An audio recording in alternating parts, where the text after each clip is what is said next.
Watch my back. Eva! Take a look at this! Quick! What's all the hubba?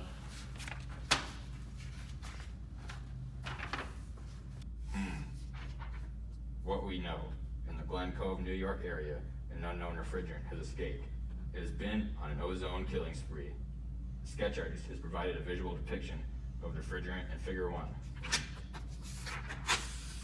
What we need to do: identify the location of the refrigerant leak, identify the refrigerant culprit, and take appropriate actions.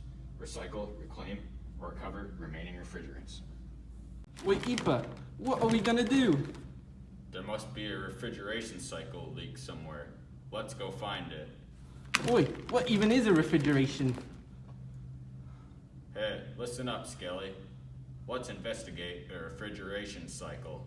A simple vapor refrigeration compression cycle consists of 4 main components. The cycle is a closed cycle containing a type of refrigerant that is selected by the temperature variation required in the refrigeration cycle. The refrigerant starts at point 1, where it then enters the evaporator. The evaporator is a heat exchanger where refrigerants absorb heat from the surrounding environment that is being cooled. The refrigerant exits the evaporator as a cool, saturated, or slightly superheated vapor to point 2. Next, the refrigerant enters the compressor where the refrigerant's temperature and pressure rise. The refrigerant then exits the compressor as a hot, superheated vapor to point 3. Next, the hot, superheated refrigerant enters the condenser where the high pressure allows heat to be rejected during the refrigerant's condensation process. The condenser is another type of heat exchanger that allows the refrigerant to condense and reject heat to the sink. The refrigerant then exits the condenser as hot, saturated, or slightly compressed liquid to point 4. Lastly, the hot refrigerant is expanded through the expansion device, causing a decrease in pressure and temperature. The refrigerant exits the expansion device's cold, saturated liquid vapor mixture to point 1, where the cycle continues again. Well, Ipa, how do we even find a leak? Well, I think that's something better answered by a professional.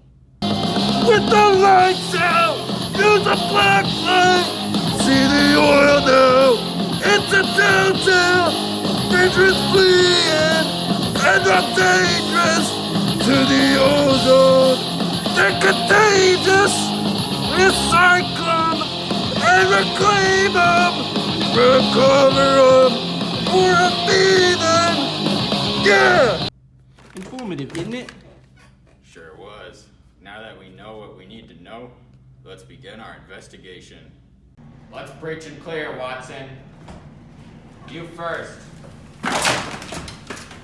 See anything?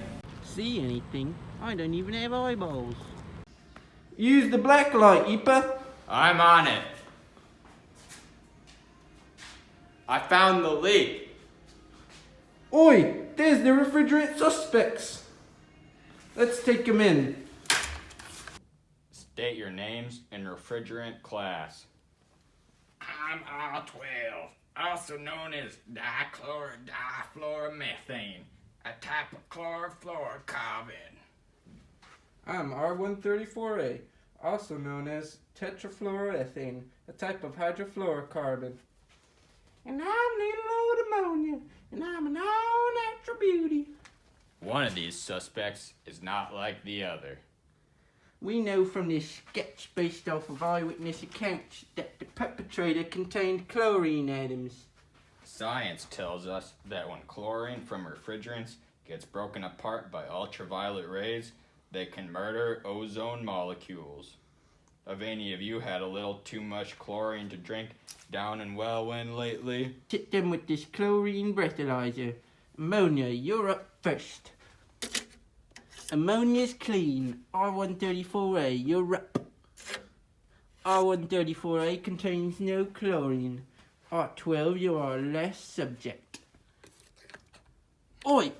R12 is full of chlorine. I think we found our perpetrator. Apa, arrest him. These cuffs are hermetically sealed. You're not going anywhere. Your chlorofluorocarbon buddies and hydrochlorofluorocarbon buddies are getting banned. R12, you're going to the recovery unit. We sure saved the world today.